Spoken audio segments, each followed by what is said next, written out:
మహాలయ అమావాస్య సందర్భంగా పితృదేవులకు పితృతర్పణాలు చేస్తూ ఉంటాం కదా. అయితే బృహద్ధర్మ పురాణంలో బ్రహ్మదేవుడు చేసినటువంటి పితృదేవత స్తుతి ఏంటో ఇప్పుడు మనం తెలుసుకుందాం మిత్రమా. ఈ స్తోత్రాన్ని శ్రాద్ధ దినములందే కాక ప్రతిరోజు ఎవరు చదువుతారో వారికి ఇది బాధలు ఉండవు.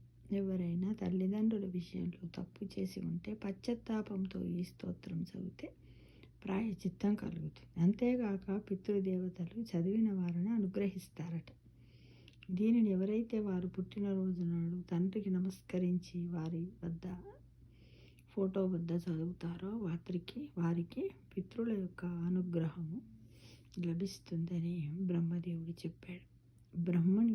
బ్రహ్మ ఉవాచ ఏంటి అంటే, నమో పిత్రే జన్మదాత్రే సర్వదేవమయాయ చ సుఖాదాయ ప్రసన్నాయ సుప్రీతాయ మహాత్మనే.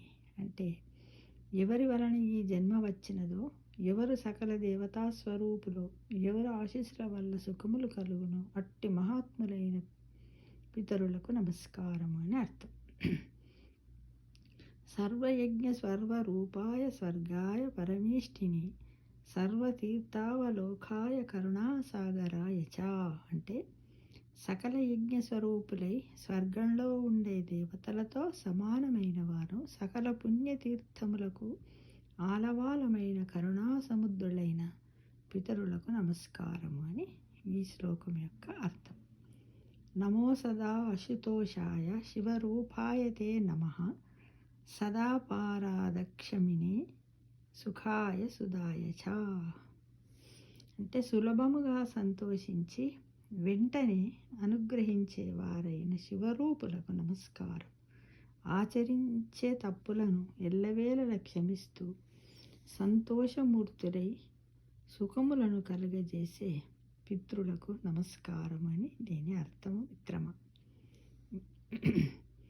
దుర్లభం అమానుషమిదం ఏ లబ్ధం మాయావపుః సంభావనీయం ధర్మార్థే తస్మై పిత్రే నమో నమః.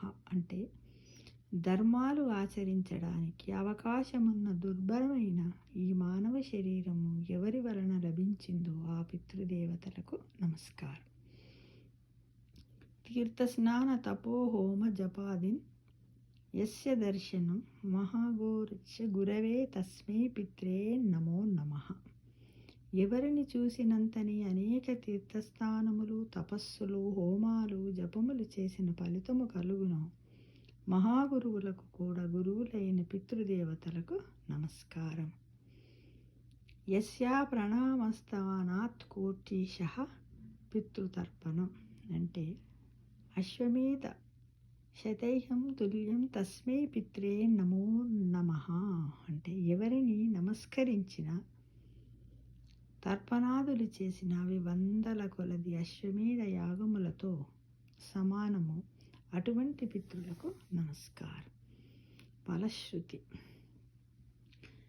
ఇదం స్తోత్రం పితృః పుణ్యం యః పఠేతి యతో నరః ప్రత్యహాం తాతురాతాయ పితృశ్రాద్ధదినో చ స్వజన్మదివసే సాక్షాత్ పితృగ్రే స్థితోప్యః న తస్య దుర్లభం కించిత్ సర్వజ్ఞత్వాదివాచితం నానా పాపకర్మ కృత్వాపి యః స్తోతి పిత్రం సుతః సద్ధ్రువం ప్రవిదాయ వా పాయచిత్తం సుఖ భవేత్ పితృప్రీతి కరణ్యం సర్వకర్మణ్యదారహతి. అంటే ఈ విధంగా మనము స్తుతిని చేసిన తర్వాత ఫలశ్రుతికి సంబంధించినటువంటిది కూడా చదవాలి. ఇది ఎందులో ఉన్నది మిత్రమా? ఇది అంటే బ్రహ్మధర్మ పురాణంలో బ్రహ్మదేవుడు చేసినటువంటి పితృస్తుతి. అంటే ఈ మహాలయ అమావాస్య, ఈ పితృమాసం లోపల పితృదేవతలకు అనుకూలమై ఉన్నటువంటి ఈ సమయంలో మనము వీటిని స్తుతిస్తే మనము చేసినటువంటి చేసిన తప్పులన్నీ కూడా మన్నించి మనల్ని క్షమిస్తారనే ఉద్దేశంతో ఈ విధంగా మనకు పితృదేవత స్థుతిని చదవాలని మీ అందరూ ఆశిస్తున్నాను మిత్రమా. విష్ హ్యాపీ మహాలయ అమావాస్య.